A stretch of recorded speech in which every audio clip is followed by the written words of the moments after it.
parcours du combattant et qu'il y a toute une guerre aussi à mener contre je dirais, des peurs qui nous tiraillent ou parfois des ambitions qui sont trop démesurées et que en quelque sorte tout le parcours formatif aussi qu'on essaye de mettre en place se centre aussi là-dessus, sur le fait qu'il y a ce travail d'un point de vue personnel, mais il y a aussi toute une réflexion à mener ensemble sur comment on peut travailler aussi sur ces peurs et en parler.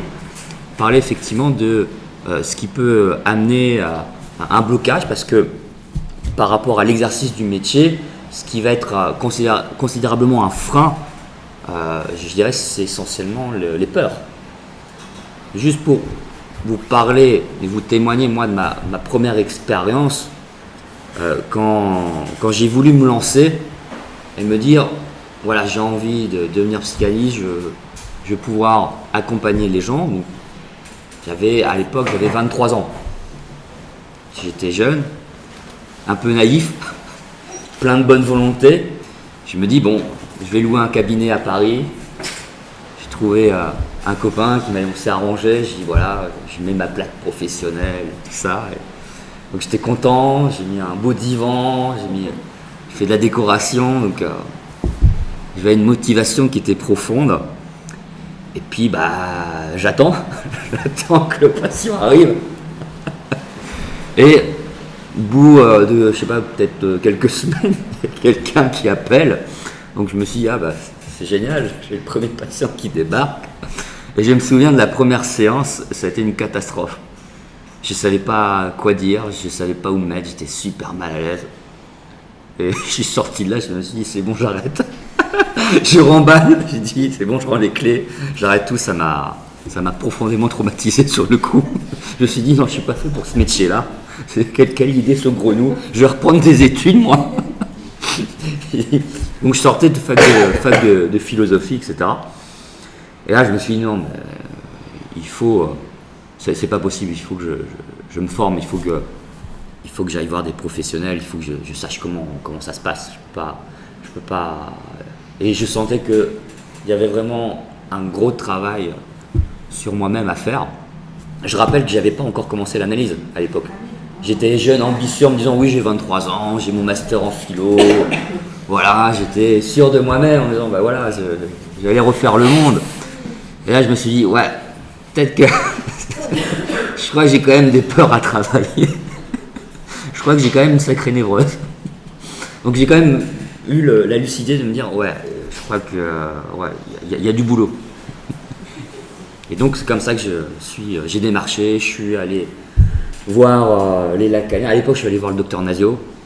Donc voilà, et c'est vrai que ça m'a permis de me mettre en route et de commencer ma véritable formation. Donc, et je réalise aujourd'hui que c'est important de revenir effectivement là-dessus, parce qu'on a tous nos peurs, on a tous nos croyances, nos ambitions, et c'est vrai que depuis qu'on a mis en place ce parcours formatif, je le vois, je vois que effectivement, c'est pas que moi, je crois que c'est tout le monde.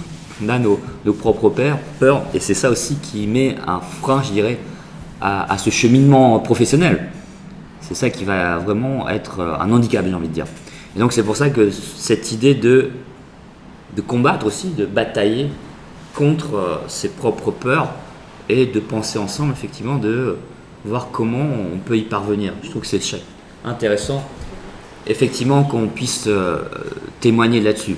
Alors je ne sais pas si vous voulez témoigner là-dessus. Il y a la peur déjà du lieu, j'en parle souvent avec vous, futurs psychanalystes.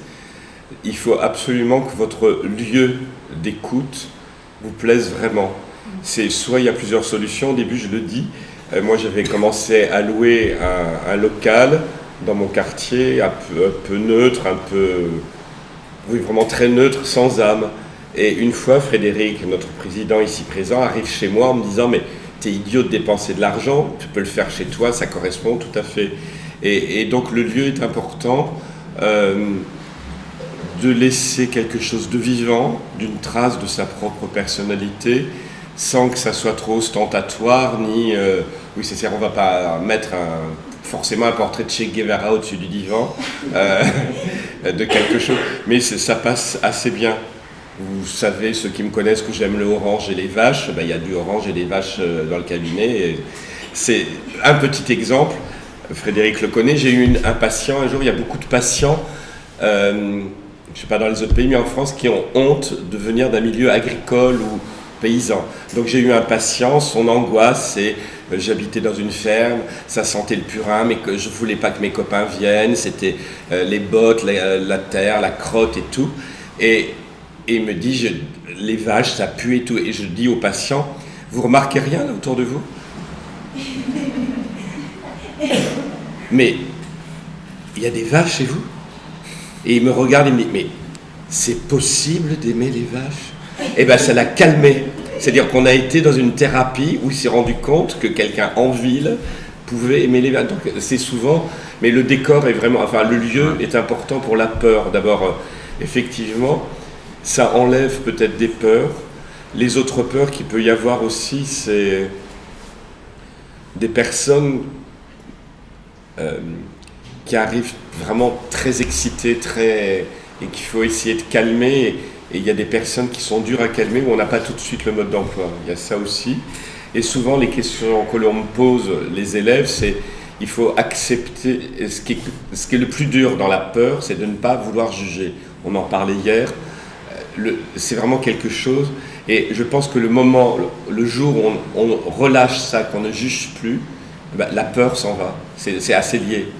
Ou des personnes qui me demandent, mais si vous avez un patient qui arrive, qui est d'extrême droite, et là, le patient d'après d'extrême gauche, vous faites comment?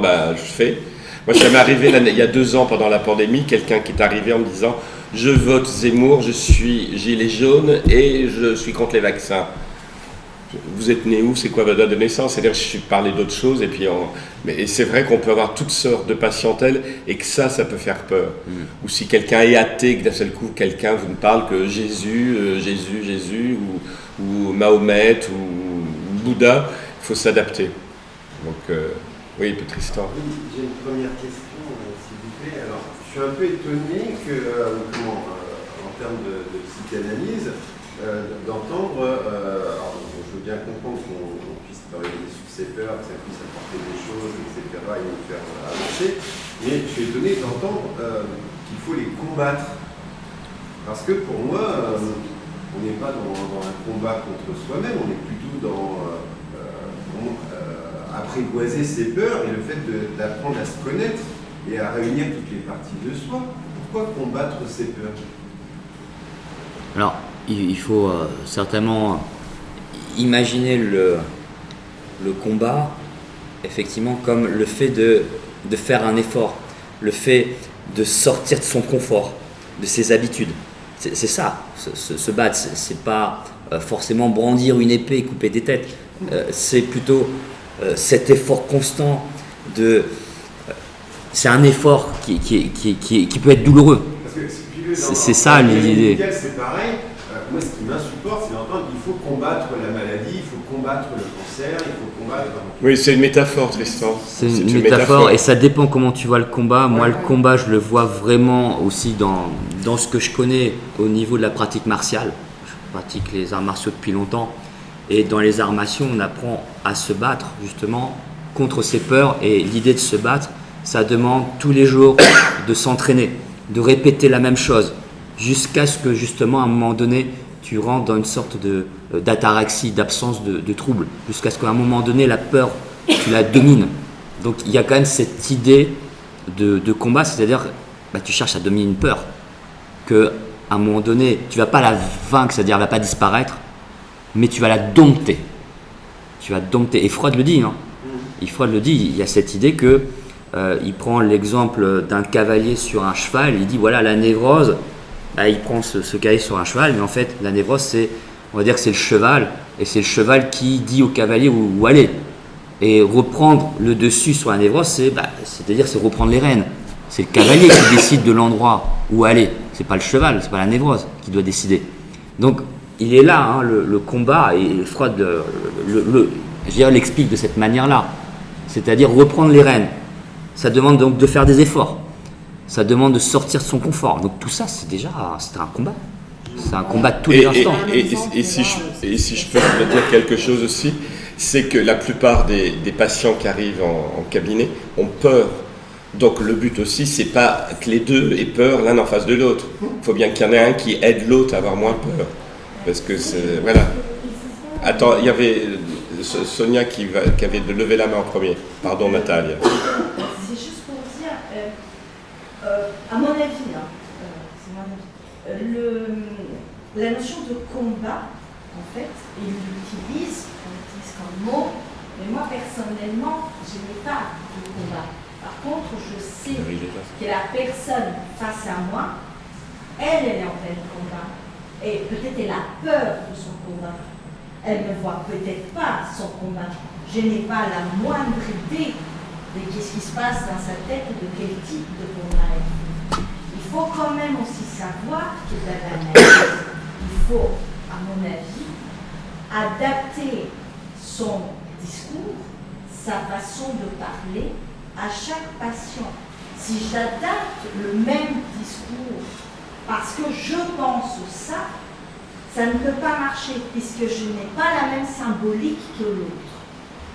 Si dans son terme il utilise le mot combat, je suis obligée de répondre ce mot pour que lui il puisse travailler dessus. Moi personnellement, j'ai aucun combat. Personnellement, honnêtement, même si c'est prétentieux, bien sûr j'ai peur de mourir comme tout le monde, j'ai des peurs primaires, mais je n'ai pas peur de moi-même. Je sais très bien qui je suis, quelles sont mes faiblesses, quelles sont peut-être mes forces, qu'est-ce que je peux faire, où je peux arriver intellectuellement.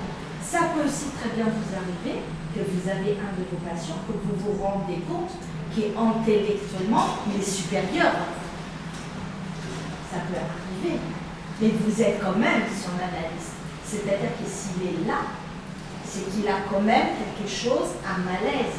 Et vous êtes forcément obligé d'adapter votre vocabulaire à son ressenti. C'est pour ça aussi, voilà, genre ce qu'il disait Stanislas, on a cette capacité d'avoir un patient qui peut être athée, un patient qui peut être très croyant, un patient qui peut politiser, un patient qui ne l'est pas. Parce que vous l'avez, mais soit bien clair, même si d'une certaine façon tous mes patients m'apportent quelque chose, je sais très bien qui je suis. Il ne me déstabilisera pas au fond de moi-même. Peut-être ce mot combat, il ne faut pas se focaliser sur le nominal, mais moi ce que je fais dans ce cas-là, je me pose la question, mais qu'est-ce que ça veut dire pour lui combat? C'est ça, c'est pour ça que je vous posais la question en fait, pourquoi ce combat en fait? Mais parce que il y a l'idée aussi que dans le métier et comme dans la vie de tous les jours, bah, on va se prendre des coups. Et donc, justement, je dis souvent la psychanalyse c'est un sport de combat parce que faut savoir encaisser. Parce que face aux patients, vous en prenez plein la gueule. Hein. Vous cristallisez effectivement des angoisses, etc. Donc, il y a le transfert, donc on incarne beaucoup de choses et donc parfois des insultes, des menaces. Et donc il faut justement développer aussi une certaine force psychique pour justement pas le prendre personnellement, pas se sentir blessé. Donc c'est pour ça que je parle souvent de cet effort de développement, d'essayer comme dans les arts martiaux de développer cette force mentale pour justement quelque part se retirer et d'avoir les épaules suffisamment larges, d'être suffisamment fort pour supporter, puisqu'il y a aussi cette idée aussi de supporter la charge émotionnelle que le patient vient déverser. Et je peux vous dire qu'au bout d'une journée, quand vous recevez 8-10 patients, vous sortez de là, forcément vous avez reçu des coups et des fois ça peut être très très compliqué.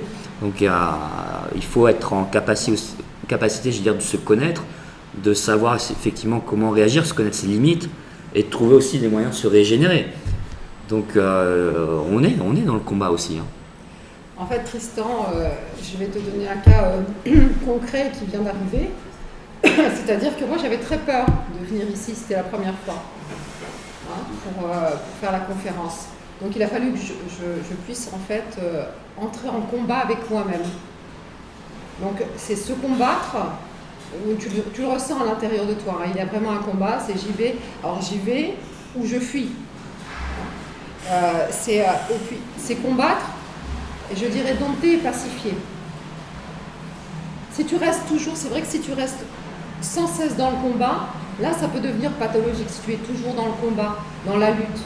Mais c'est vraiment en fait combattre pour pacifier. Et il y a eu un lapsus tout à l'heure sur les peurs et les pères. Peut-être que, tu l'as entendu aussi Juliette, peut-être que quelque part il y a aussi cette peur du père à pacifier. Alors les pères, qui permettent de t'aider à...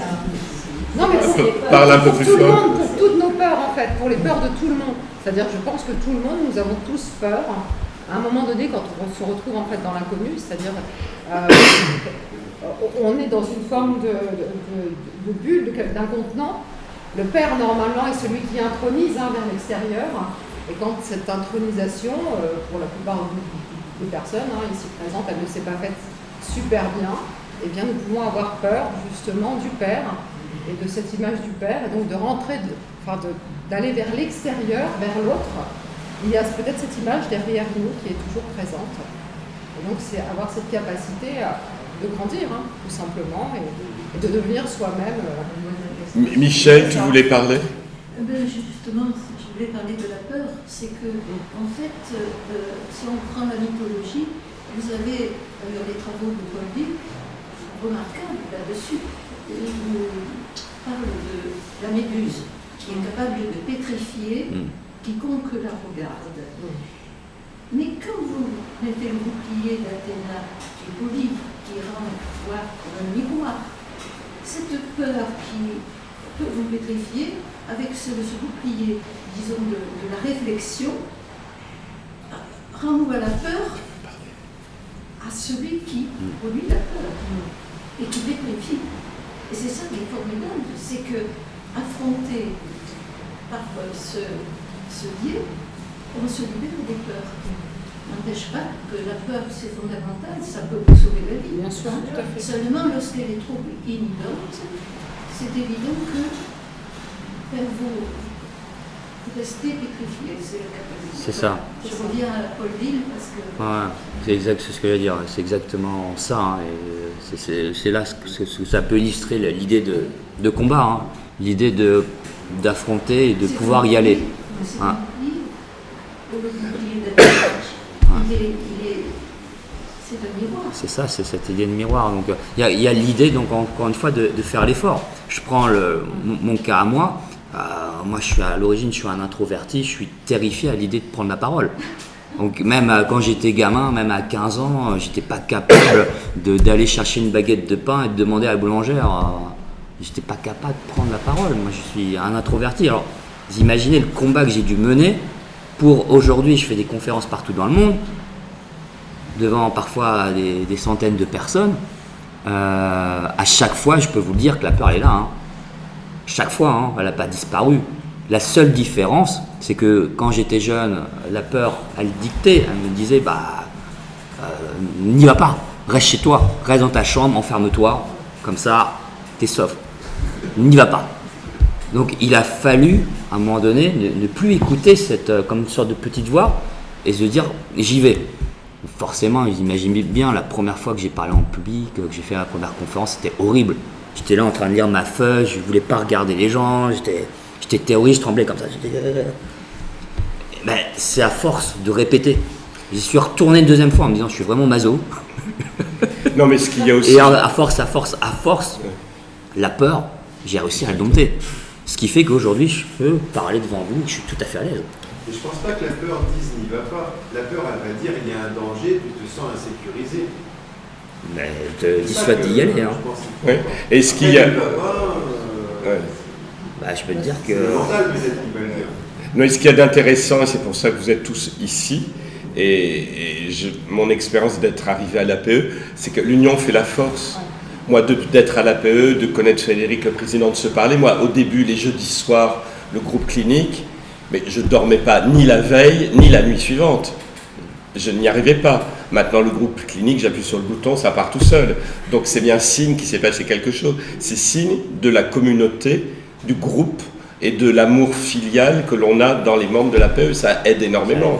On s'appelle presque tous les jours. Donc il y a quelque chose qui fait que les psychanalystes qui sont tout seuls dans leur petit coin, dans leur cabinet, voilà. Elle fait écho à un besoin qui n'est pas couvert. Là, admettons l'idée de je me sens insécurisé, le besoin c'est la sécurité. Si on écoute son corps et qu'on se dit à un moment, bon, voilà, je ne me sens pas sécurisé, qu'est-ce qui se passe en moi? On peut l'entendre sans attendre. Tout à fait. Dans le combat. Non mais là toujours sur les mots un petit peu, c'est le combat, c'est une métaphore comme Yad. Lis la Bible, le mot combat dans la Bible, il y est 50 fois.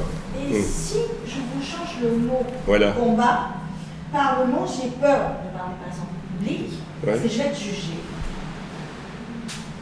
Si je vous change ce mot, combat par jugement, je vais être jugé, je vais parler en public, je vais être jugé. Je vais pas dire à mon père non, je vais dire à mon mari non, je vais être jugée par mon comportement. Je suis une femme, je me lève, je vais dire je suis pas d'accord, je vais être jugée. Je sais qu'il y en a qui va me dire voilà, elle est grosse, elle est moche, qu'est-ce qu'elle ramène sa fraise, elle a l'air intelligente alors qu'elle l'est pas. Et si je vous change ce mot par juger, parce que c'est le problème de la psychanalyse, je ne juge pas. Est-ce que ça vous change quelque chose? Je suis assez d'accord avec toi parce que finalement, l'une des fois des premières peurs des jeunes analystes, c'est le souci d'efficacité. Alors que tout à l'heure Frédéric disait vais-je savoir mener la séance, alors que finalement l'analyse en elle-même, c'est être présent physiquement tout en étant absent du dialogue.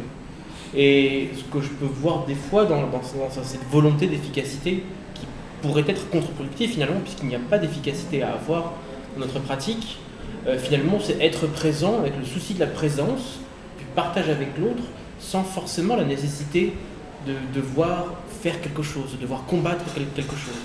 Alors, peut-être que l'autre se débat, qui a un enjeu pour lui ici et maintenant en venant, mais pour moi ce que j'ai appris à faire c'est m'asseoir et sourire, vous voyez, et ne pas faire la belle idiote comme on pourrait le donner à certains rôles dans certains vieux films, mais c'est être présent, à l'écoute et finalement attendre que l'autre fasse émerger quelque chose. Voilà. Ce que je voulais dire, je reviens à ce que je disais, la peur a une origine, d'accord, donc c'est un besoin derrière. Et pour le besoin, il n'est pas couvert. Mais qu'est-ce que je veux dire, on peut pas dire à un moment donné, bon, je me la mets de côté, puis j'avance et puis on verra plus tard. Pour l'analyser, pour l'analyser. Le besoin, il faut apprendre à se connaître. Oui, tu es de quel côté là, Tristan? De l'analyser ou de l'analysant? Des deux, parce que du coup, au départ, ça commence, l'analyste, il ne se fait pas analyse tout seul, il faut quand même qu'il fasse un travail, qu'il s'observe, qu'il apprenne à se connaître. Déjà, s'il n'a pas, pour moi, s'il n'a pas mis les yeux sur l'origine de sa peur, là tu parlais de jugement, peut-être la source c'est le jugement, mais peut-être c'est autre chose. Parce que tu as tout à fait raison, quand l'analyste, lui, en séance, commence à avoir peur, il faut qu'il identifie. En séance avec son analysant, non. Il faut qu'il arrête la séance. Oui. Si la peur, il faut arrêter tout de suite. Voilà. Mais lorsque l'analysé, lui, est en situation de peur, c'est qu'elle s'exprime, qu'elle arrive, qu'elle existe, qu'elle émerge. Et là, effectivement, il peut y avoir un combat. Par contre, pour l'analyste, en dehors de la séance, quand on a peur de devenir analyste ou peur tout court, dans ces cas-là, ça se fait en supervision, en contrôle, en analyse, en poursuite d'analyse. Et il y a bien deux temps et deux lieux. Donc là, pour le coup, je suis d'accord avec toi. Quelqu'un qui serait analyste et qui serait en situation de peur ou d'incompréhension, comme l'expliquait Frédéric, c'est un travail sur lui-même, avant d'être analyste. D'où l'intérêt de la supervision. C'est deux temps, deux lieux très différents. Effectivement, on dissocie bien la peur de l'analyste, ou les peurs, ou les problématiques de l'analyste au sens large, et les problématiques de l'analysé. Effectivement. Et puis l'idée de combat, c'est que ça renvoie surtout au conflit intérieur. Le fait que ça, c'est ce que dit Fred, ça te bagarre là-dedans. Ces pulsions, ils se bagarrent. Il y a du vocabulaire de la psychanalyse qui renvoie à ça, le conflit. C'est le conflit. C'est le conflit à l'intérieur, c'est ce que disaient les Grecs, il y a le trouble. Donc, ce qu'on va chercher dans le combat, c'est l'ataraxie, on cherche la paix. on cherche à apaiser tout ça. Donc c'est ça aussi l'idée de combat, c'est un combat pacifique. C'est ce que dit, je crois, Paulo Coelho dans le manuel du guerrier de la lumière, hein, cette idée de pacifier hein, ces conflits, de trouver un équilibre. C'est pas de trancher la tête de la gorgone, c'est plutôt le combat pacifique, c'est-à-dire essayer d'apaiser tous ces troubles, parce que c'est effectivement très conflictuel à l'intérieur de nous. Donc il faut fournir un effort, et c'est la même chose effectivement, par exemple dans les pratiquants d'arts martiaux, il y a aussi l'idée que dès qu'il y a une douleur, il y a un inconfort et j'arrête, je continue pas. Et donc le combat c'est aussi le plus difficile hein, quand on pratique, c'est de continuer, de pratiquer, de pas arrêter. Parce que c'est vrai que la moindre douleur, le moindre petit bobo, hop, on retourne dans les jupons de maman. On retourne justement dans la sécurité. C'est ça le paradoxe, c'est que pour grandir, pour évoluer, le paradoxe c'est qu'à un moment donné, il faut aussi se détacher du cocon. Et assurer sa propre sécurité. Et donc ça passe, comme dit François Dolto, par ce fameux complexe du homard. On est obligé de passer par des épreuves de vulnérabilité. C'est ça le combat aussi. C'est ça qui est compliqué. Oui, Juliette. Ce qui est difficile, c'est aussi le fait que l'autre est un inconnu, l'autre est tout autre, quoi. On ne le connaît pas, et si on ne se raccroche pas à des représentations, et telle est plutôt la visée de la psychanalyse, on ne va pas se raccrocher à un diagnostic ou à une connaissance préétablie, il y a quand même un moment où il y a un impromptu, il y a un inconfort, je trouve. Et c'est comme ça que j'entends ce que tu dis dans le combat. C'est qu'il faut lutter contre cet inconfort, parce que l'autre est un autre, tout simplement inconnu. Voilà. Exactement. C'est comme ça que moi je l'entends. Tout à fait, hein. C'est vraiment cette idée-là de vraiment combattre sur. Voilà. C'est ça. Voilà, c'est pas. Il n'y a pas un ennemi à abattre, c'est véritablement des obstacles à affronter et à dépasser. Ce mystère de l'autre, cette rencontre en fait qui est quand même pas gagnée. C'est ça. Parce que l'autre il vient te voir, il a un symptôme, il y a une plainte et tu l'écoutes, que la rencontre elle est gagnée. Il y a quand même quelque chose qui se tisse, qui est très subtil. Ouais, c'est ça. Un peu comme l'idée d'un marathon. Où effectivement tu commences à courir, puis à un moment donné tu sens que c'est dur, puis tu as envie de lâcher, tu n'as plus envie d'y aller, et tu dois te dépasser, et tu dois quand même continuer coûte que coûte. Hein. Et on ressent ça aussi dans la pratique, il y a des moments où on en a marre, on a envie de tout arrêter, parce que c'est dur, c'est colossal, c'est endurant, et donc c'est là où effectivement il faut continuer à avoir cette volonté combative, à se dire il faut qu'on continue, il faut qu'on s'entraide les uns les autres. Donc c'est vrai que c'est important l'idée de coopération, c'est ce que je disais, pour pouvoir se régénérer, pour pouvoir se dire on y va, on continue, on construit l'avenir et on essaye d'avancer tous ensemble. Donc, mais en construisant l'avenir, là le restaurant nous attend, il faudrait qu'on Ce qui est important aussi.